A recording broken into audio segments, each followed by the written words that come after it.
مصطفیٰ کریم کے دیوانوں، عصر کے بعد آپ درگاہوں پہ چلے جائیں تو آپ کو 100 لوگوں کا ہجوم ملے گا، اور کافی تعداد میں لوگ ملیں گے، اور مردوں سے زیادہ عورتیں ملیں گی، حتیٰ کہ عورتوں کو مزار پہ جانا ناجائز ہے، ہاں صرف مرد کو جانا جائز ہے، اور وہ بھی اس کی بھی شرائط موجود ہیں۔ مصطفیٰ کریم کے دیوانوں، نماز عصر کو چھوڑ کر اگر کوئی ولی کی بارگاہ میں جاتا ہے فیض پانے کے لیے، ہم کہتے ہیں فیض تو بڑی دور کی چیز ہے، ولی آپ کی طرف نظر عنایت بھی نہیں کرنے والا ہے،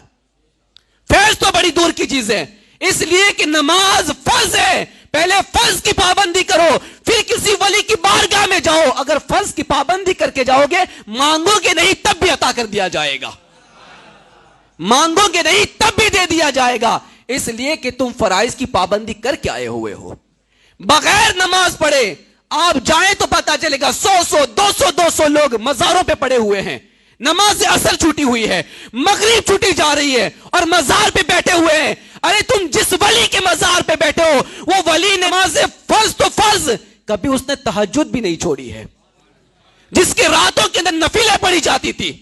جس کی اشراق ہوتی تھی، جس کی چاشت نمازیں ہوتی تھی، جو تہجد کی پابندی کرتا تھا، تم ایسے ولی کی بارگاہ میں نمازیں چھوڑ کے بیٹھ جاتے ہو۔ قسم خدا کی، نماز چھوڑنے والے پر ولی کبھی نظر عنایت فرماتا ہی نہیں ہے،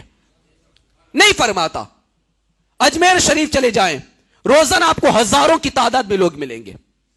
ہزاروں کی تعداد میں لوگ ملیں گے، ان ہزاروں میں سے صرف 10% لوگ ایسے ہوں گے جو جماعت کے ساتھ نماز کی پابندی کرتے ہوں گے۔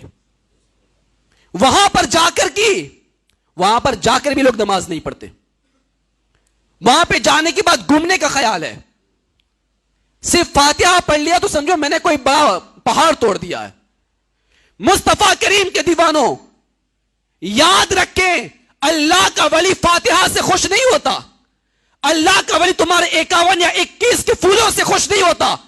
اللہ کا ولی تمہارے 101 کی چادر سے خوش نہیں ہوتا۔ اللہ کے ولی کو راضی کرنا ہے تو جو مشن وہ ولی لے کر آیا تھا وہ مشن تو بھی چلانے لگ جا، وہ اللہ کا ولی خوش ہوتا ہوا نظر آئے گا۔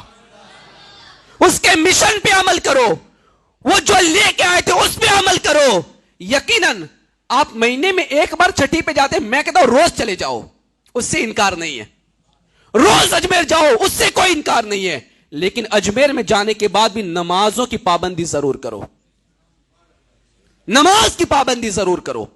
سفر کے اندر نماز قضا ہو رہی ہے، گاڑی میں بیٹھے بیٹھے نماز قضا ہو رہی ہے، مصطفیٰ کریم کے دیوانوں، جہاں آپ کی بس رک رہی ہے ہوٹل پہ، کھانے کی فکر بعد میں کرو، پہلے جماعت کے ساتھ نماز کی فکر کرو، تب تمہارا سفر اجمیر کامیاب ہو جائے گا، اور نظر عنایت آپ کی طرف ہوگی کہ میرا چاہنے والا میرے مشن کو لے کے آ رہا ہے، میرے مشن پہ عمل کرتا ہوا آ رہا ہے۔ مصطفیٰ کریم کے دیوانوں، آج فرض کو چھوڑ کے ہماری قوم مستحب چیزوں کی طرف آگے بڑھ رہی ہے، صرف سنتوں کی طرف آگے بڑھ رہی ہے۔ ابھی عید میلاد النبی صلی اللہ علیہ وسلم کا مہینہ شروع ہونے والا ہے،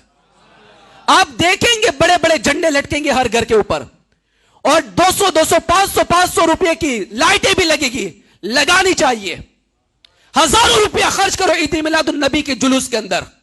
لیکن میں کہتا ہوں وہ 500 روپے کی سیریز بعد میں لگانا، پہلے 5 وقت جماعت کے ساتھ نماز کی پابندی کر لینا،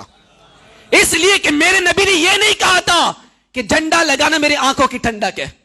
میرے نبی نے یہ نہیں کہا تھا لائٹ لگانے میری آنکھوں کی ٹھنڈک ہے، میرے نبی نے یہ نہیں کہا تھا جلوس نکالنا میری آنکھوں کی ٹھنڈک ہے، ہاں میرے نبی نے یہ ضرور فرمایا کہ نماز میری آنکھوں کی ٹھنڈک ہے،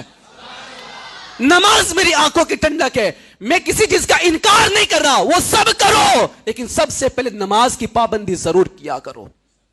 نماز کی پابندی کے بغیر کوئی ایسا کام نہ کرو۔ مصطفیٰ کریم کے دیوانوں، یقیناً کامیابی چاہتے ہو، عزت چاہتے ہو، شان و شوکت چاہتے ہو، عظمت چاہتے ہو، تو پہلے فرائض کی طرف توجہ